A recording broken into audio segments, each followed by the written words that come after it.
I'll introduce Waihan here, tell you a little bit about Waihan. Waihan came to the United States for the first time in 1988, came as a student to Winona in Minnesota.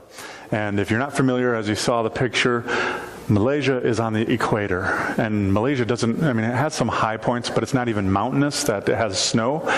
So you can imagine Waihan coming to Minnesota and experiencing snow for the very first time.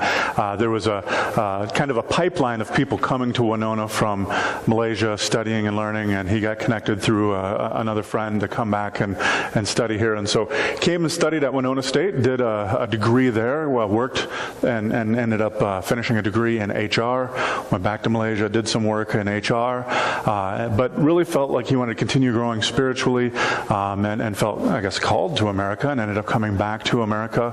He's completed a degree, a master's in theology. He's completed that degree as well, so he continued on his education because he's passionate about faith and passionate about God.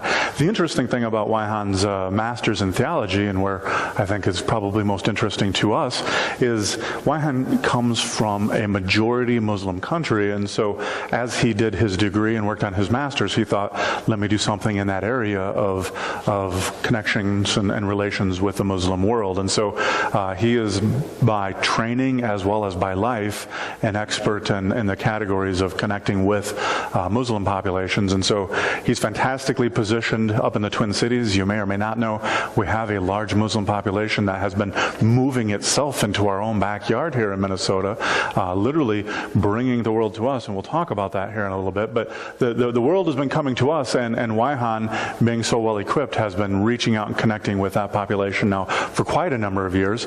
As I said, he's known my wife much longer than I have. He first met her in 1996 at a church on the campus of the University of Minnesota. They both happened to come to listen to another missionary, a man speaking about connecting with Muslims from Afghanistan, and they happened to be at church the same day. Somehow God, I mean, it's one of those God things, brought them together that day, and within a couple of months, my wife was a missionary in Malaysia, somewhere she had never imagined going to prior to that. And so Waihan's influence has been large in our lives as well. He's been to our church once before and spoken with the ladies downstairs and here during worship, and has been a great resource. He's as well a father of 3 beautiful children, and a man who enjoys photography. He has more gadgets and gizmos and cameras that make him take amazing photos. He gifted me one of his photos last night, a beautiful, beautiful photo. And so if you want some beautiful landscape photos, he's the man to teach you how to do it. And just a man who enjoys life and lives it fully, and has continual. One of the great things I love about Waihan is he's continually encouraging, continually uplifting, continually seeing God working in all things. And so we rejoice to have Waihan today, and we're going to kind of have the sermon a bit different. He and I are just going to kind of go back and forth a little bit today, and he's going to tell you some of his story, and I'm going to jump in, and at the end, if time allows, we might even let you have a few questions. But what we would invite you to do is, when we're done here, we'll go downstairs. We've got some treats and some snacks. Waihan has a few things set up at the back of the sanctuary, but he has a bunch of stuff downstairs for you to see. Books on Islam. He's brought a Quran that you can see if you've never seen a Quran before. The Malay Bible that he'll be talking about in a little bit, that's in the Malay language, that, if you paid attention, has recently been banned in Malaysia. He's brought one of those that you could see in his in the native tongue of Malaysia. And so he's got those resources. Some of the art from Malaysia. The shirt he's actually wearing is a traditional shirt. Kind of looks, it's called batik, and it's a traditional art style in Malaysia, and it's really, if you look at it, a beautiful, intricate piece of artwork, and he's got more of that downstairs. So just lots of stuff. His wife Donna, if you want to wave, she's here as well. They work together and prepare a ministry, and I'll tell you more about this later. I'll send you an email and put it on Facebook.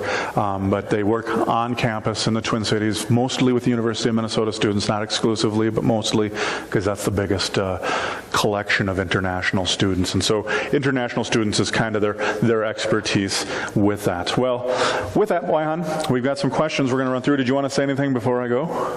Thank you for welcoming to Wasika. I really appreciate coming back here. This is my third time to the Republic of Wasika. Yeah, and we were glad you made it down. So we hosted him last night. We had some families over our house last night in Waihan. The other thing I didn't mention, Waihan's a fabulous cook. He really is a good cook, and so he cooked for a bunch of us last night. 2 different kinds of curries. You can ask people if they thought one was a little hot or not, but I liked the hot one. It was awesome. It was good, and rice and vegetables and all that. And so we just had a great time last night worshiping and celebrating with Waihan. Well, Waihan, give us a little bit of your background. Could you share with us how it was that you came to faith, living in a 70% majority? 70% of the population of Malaysia is Muslim. How did you come to faith in that context, and what was it like growing up there for you to, just experience being a passionate Christ follower? My grandparents migrated to Malaysia just before World War II. So at that time, there were a lot of Chinese moving out from China, escaping from communism and different kind of oppression. So my grandparents decided to come to Malaysia in the 30s, I believe, before World War II. And they settled down there. And then only in the 60s, some missionaries from the West came to share the gospel with them, and they probably have not heard anything close to that there is a heaven and there's a hell, because back in China, in communist China, probably there's no such thing as heaven and hell. It's just everything made by human beings. So they accepted their faith, very simple-minded, and there's not much of a growth in their Christian journey until it comes to my time, where I attended Sunday school as young as the age of 9, and it was in English as well, because Malaysia was under the British for about 50 years, so we have to learn the English language as well, and I learned Christianity in English, and my Sunday school teacher explained to me what's the difference between Jesus and other religions, then I began to realize that yes, Jesus is really something very extraordinary, and I make up my mind at the age of 16 to be baptized, and after that I came to America to continue my higher education, and I began to grow in a campus ministry in Winona, and began to understand what is it like to be a disciple instead of just a Christian. And with the picture that you see on the slide, right now that is probably the most beautiful mosque. Okay, it's not a palace or a Disney palace, okay? It is a mosque. In Malaysia, we have like close to 70% Muslims, and they built fantastic, beautiful mosque. And then the picture before that, there was a huge statue. That is on the Hindu god. The Hindu have about 300 million gods. 300 million gods, the Hindu. So, yeah. Well, thank you for sharing that, Waihan. Could you tell us maybe then a little bit about the ministry that you're doing? You grew up, became a Christian, you chose to follow Jesus, you came to the United States and studied, you got plugged into Chi Alpha over on Winona State campus, and plugged into Chi Alpha as a campus ministry, and Kim was actually part of a Chi Alpha group as well in her younger days, and connected in with Chi Alpha. So you experienced firsthand, I guess, as an international student, this form of campus ministry. Could you just maybe share with us a little bit about what it is you and Donna do at the U of N with Prepare Ministries, and both in broad terms the idea as well as specifically how it is you are working with international students there? Great. Yeah, campus ministry, some of you may are familiar with that. There are different Christian groups on campuses in America trying to reach out to share, to support students who are studying on campus in America, because the campus is such a big world, and there are so many different ideas taught and challenged on the campus. There are so many different religions, Hinduism, Islam, New Age, atheism, all the things are being taught on campus. So when a person's faith is not solid, okay, when we go to the college, our faith would be challenged, and sometimes a Christian student may grow cold in his or her faith. So that's why God has allowed this campus ministry to exist on campus, and we serve as the mission arm of the local church, so that we could share, we could reach out and love these American students and international students and share the love of Christ with them. So that when students go back to Texas or Iowa, their faith is not just going to remain the same but stronger. And for international students, it is really classic. It is going to be a reverse mission field. So God has brought all the nations, almost all the nations from all over the world, about 200 countries, study in America. So instead of sending missionary to all those countries which Christians are not allowed to enter, like Iran and maybe Korea and all those countries, God has sent those countries to us here in Minnesota. So when we reach them, when we share the gospel with them, when they accepted Christ, and when we disciple them, they're able to bring the gospel back to their countries. And they are able to set fire, like what is called set bush, forest fire in their country. That's how we are sending missionaries back to the world right now. Yeah, and it's a really cool thing, and I want to interject here and interrupt, or whatever you want to call it. The ministry that they're doing, he and I talked last night at my dinner table about this, and it is, if you think of a forest fire, I don't know if you've ever seen a forest fire. I've seen one far closer than I ever care to. And the way forest fires spread generally is the little embers blow in the wind and then land on the next dry patch. And that's how they spread so quickly, and that's why they're so dangerous, because those little embers can float just about anywhere, and very, very quickly what was just one tree on fire becomes a whole forest on fire.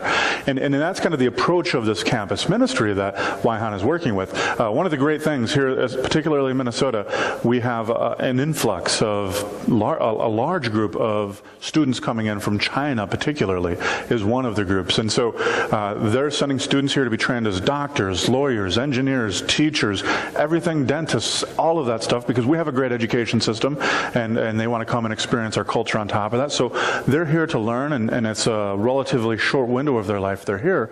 But ministries like Waihan and Donna are doing with Prepare Ministries have a chance to catch them at a time in their lives where their hearts are open, they're ready to learn, they're looking for connections, because when they come here from China, they probably only know, like Waihan did when he came here, 1, 2, maybe 3 people at most.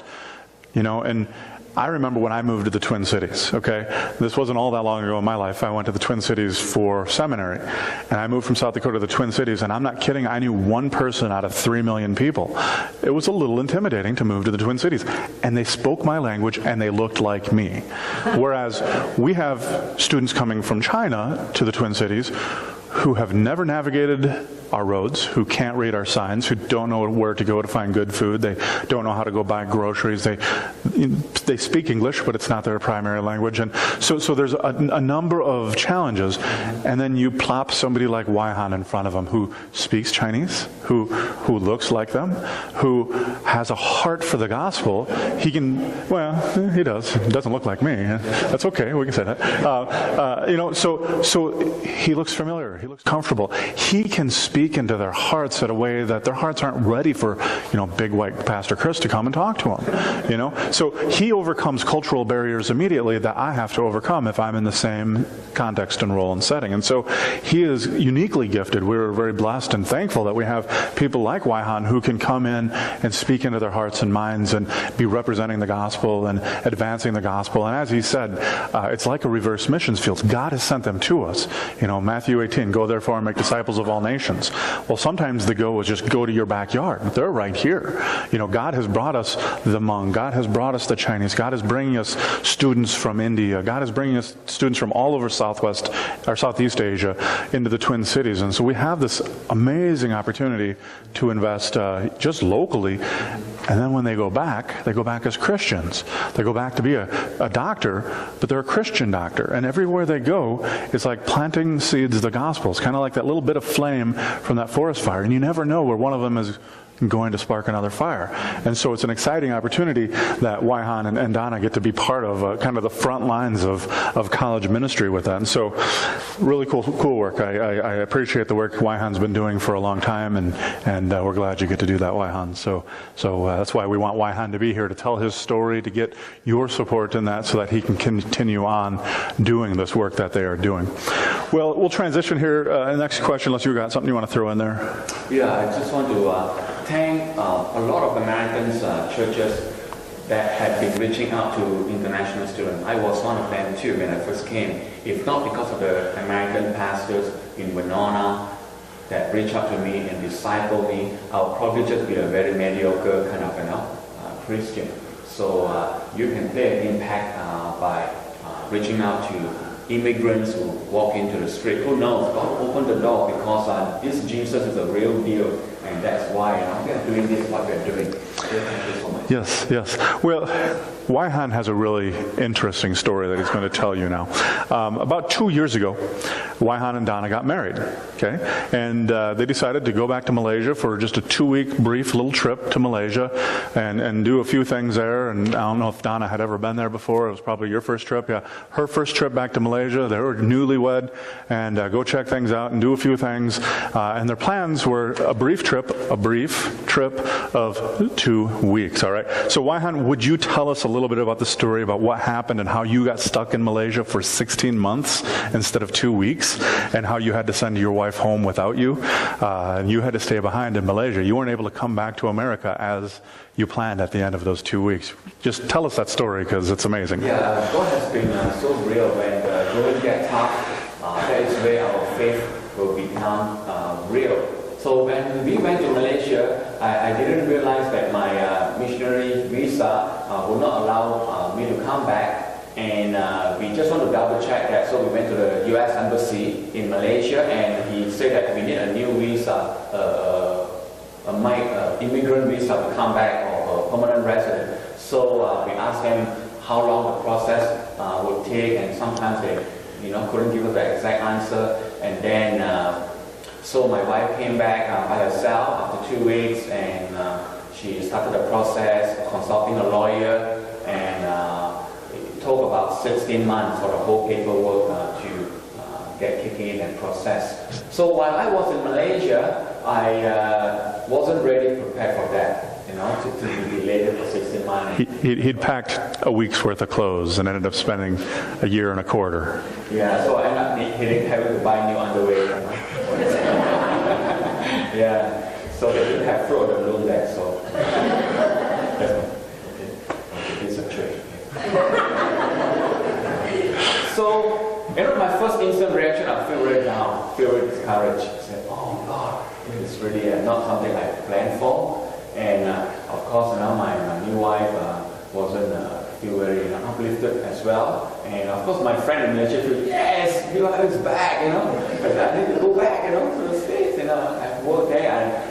I don't even have a full-time job in Malaysia. How am I going to support myself? So I follow the path of discipleship. It's something that some of you may or may not have heard before. The path of discipleship means that, if we continue diligently in knowing God through the Word of God, praying diligently, and meeting with a few Christian friends for fellowship, for accountability, to worship, and then look for opportunity to share God's hope in you, even though the circumstance is not favorable. God opened the door. So I began to put this in test in my life when I was stuck there for 16 months, even though the people there were friendly and nice to me. God opened a door for me. I worked as a substitute teacher in private school and then in public school. I helped with some churches, just teaching Sunday school and speaking on Sunday morning and giving some love offering and did some photography. So with all those little bit grace of God and kindness of God, I was able to meet my bills and pay expenses, and I do not have any debt right now. So I'm very thankful to God for that. Even have enough money to pay tithing and offering, just to honor God. And so that is something that I just want to say that discipleship will be the best way to grow, even in difficult times. And as the chart says, that if the world's most powerful evangelist who could win 1,000 souls to Jesus every day, never stop, every day. But as compared to someone who is a disciple himself or herself, who practice the components of discipleship, like as said earlier, okay, because we eat 3 meals a day, right? Breakfast, lunch, and dinner, right? If you do not eat, then you will starve, am I right? Same thing with the spiritual food. If we cultivate the habit of taking the spiritual food and then practice it, and then look for someone to share those aspects to, that's what you will get at the end of the journey. You will multiply, you will explode. And that is something that I have seen happen in my life and in other people's lives. So that is how God has used discipleship to hold me and give me joy and peace in Malaysia. And I was able to walk through the 16 months journey with God's grace and with my wife's prayers. So can you imagine having, we just got a couple of families back this week. We got the Judds and Leets are back from vacation. Going to Florida, getting to Florida, your 2-week vacation, and you were gone longer, but 2 weeks vacation, and then all of a sudden the state of Florida tells you, you can't go home. That was the situation Waihan found himself in, and what was supposed to be 2 short weeks turned out to be 16 months. And he used that time wisely, rejoiced in the Lord despite the difficulties, and overcame it. And as he's saying here, Waihan's passionate, and we all as Christians should be passionate about discipleship. Each and every one of us are Christians because of discipleship. That's the way Christianity grows. It's organic. It's one brother tells another brother. And as he's saying, the greatest orator in the world, which it would take to have 1,000 converts a day, to do that every day of our lives, 29 million people plus, give or take, depending on the lifespan. But if Waihan teaches me, he invests a whole year in my life. And then the next year, Waihan and I go and grab Kim and Donna. And then the year after that, the 4 of us go grab 4 more people. Now there's 8 people making disciples, and 16 in the span of a lifetime. If we were intentional, if we were diligent, if we were hard working about this as a people of God, you can see the picture there. In a lifetime, literally, we could win the world for Christ.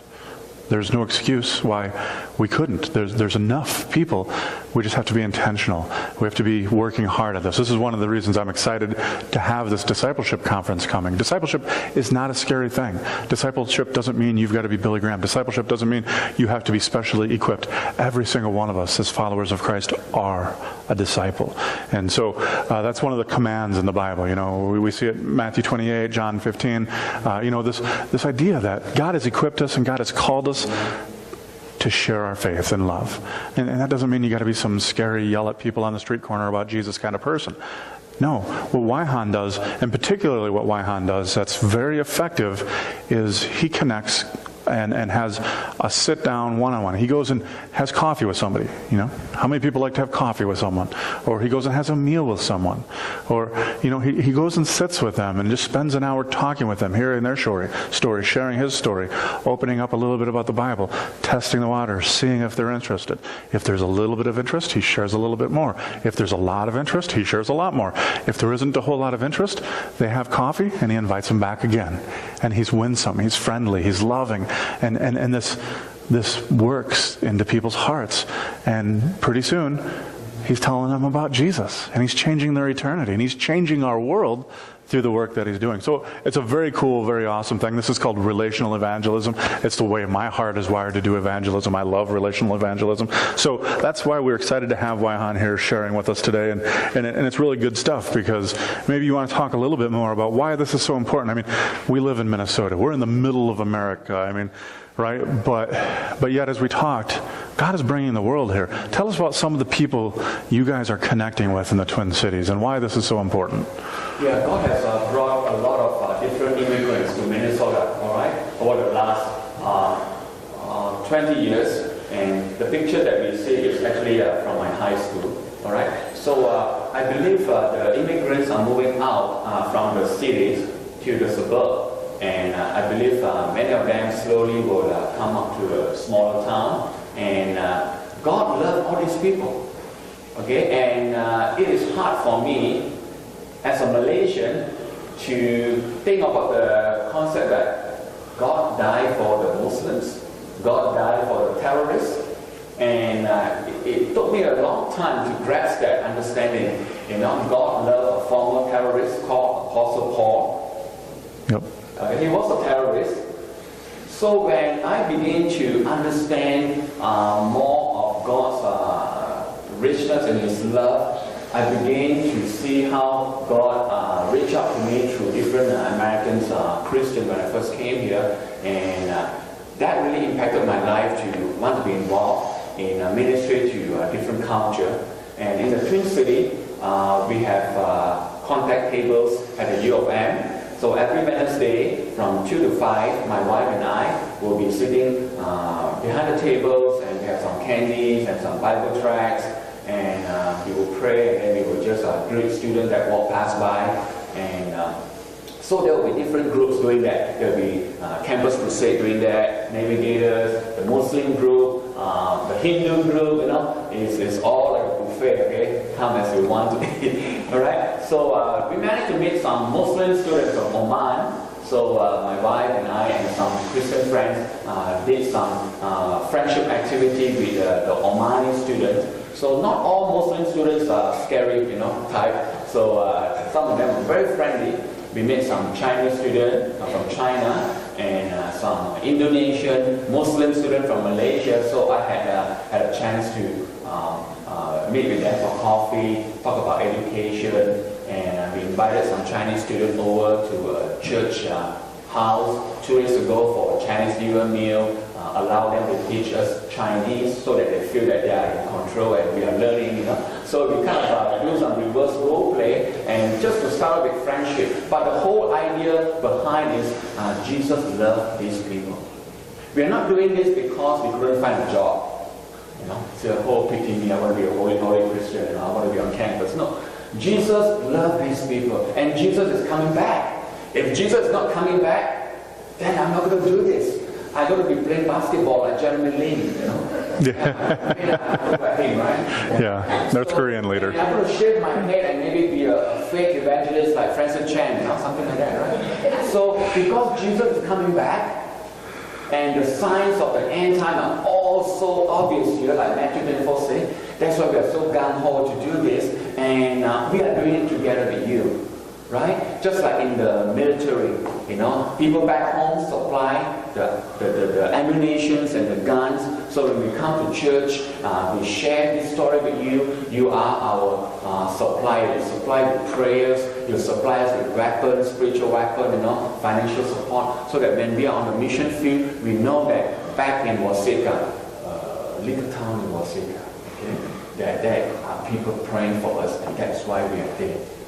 Okay. And we have seen students who have been transformed. They went back to Japan. They are helping with church planting. They went back to Indonesia, to Papua Island. They went back to Singapore, Malaysia, India. We have seen results. And when we go to see Jesus face to face, all I want to hear is good and faithful servant. And all of you wanted to hear that good and faithful servant because of you. Students from Vietnam, from Argentina, you know, able to transform the country. And that's why we are here doing this together. You can hear in his voice, see in his face, his passion for this. And one of the things you bridged nicely into it, and we'll wrap up with this idea. Matt, if you want to put up their Prepare Ministry website, I'll send this out and email it because it's hard to remember. And so I'll send this out, put it on Facebook if you want to connect with them. But one of the things is we have, as a church, supported Waihan financially previously, and we'll challenge our missions committee to continue to do so. We as a family have at times supported Waihan financially as well, and we'll continue to do so. And my challenge to you today is consider supporting Waihan, Waihan and Donna both. Whether it's a one-time gift or if you want to partner with them in an ongoing kind of ministry, if you've got a passion. You know, myself, I came to faith when I was a college student. This is a meaningful ministry to me. Even though I wasn't an international student, I was put in a place by God where people spoke the truth of the gospel into my life, and it changed my eternity. I'm here today as your pastor because I came to faith on a college campus. So this stuff matters. This is a great opportunity for us to invest in the next generation and invest in a way that I probably am never going to be able to do on my own, right? I'm probably always going to be living in America. Maybe I might go on a long-term missions trip somewhere, but I'm not going to have the ability to connect with all of these cultures maybe to the same depth and level that Waihan does. And so rather than me trying, I'm better equipped to reach people that kind of look like all of us. I'll do that work, and I'll support Waihan to do the work that God has uniquely gifted him to do, and Donna to do, to reach out and connect with these people where they live in their lives in a very impactful period of their lives. And so we're inviting you today, partner with us. Waihan's going to be back at the back of the church following worship. If you'd like to give him a check or cash, he'll take that today. You can make it out to Prepare Ministries, write it out to their ministry. It is a nonprofit. You can write that off on your taxes if you would like to do that. I would encourage you to do that. Give joyously and out of your generosity, that they may continue this fantastic work that they're doing. And if you want to make it more than a one-time gift, you can go through Prepare Ministries and set that up with them, that, if you want to send $10 a month or a once a year gift, or $100 a month or $50 a week, or whatever you think God is putting on your heart to help fund their ministry and the larger Prepare Ministry as well, partner with them, because they are doing really, really cool things. And I'm excited to have the chance to once again connect with Waihan and Donna in that, and have the ability for us to hear how God is reaching out in our own very backyard, connecting with people from all over the world. So why don't we close in prayer, and then we'll sing a closing hymn, and then Waihan will be at the back right after worship, and then he's going to go downstairs following that, and we invite you to come down for coffee, snacks, and then more of an informal time where you can ask him whatever you want, and follow up with whatever you thought of. So let's pray for Waihan and Donna. Donna, you want to come up here? I'll pray for you too.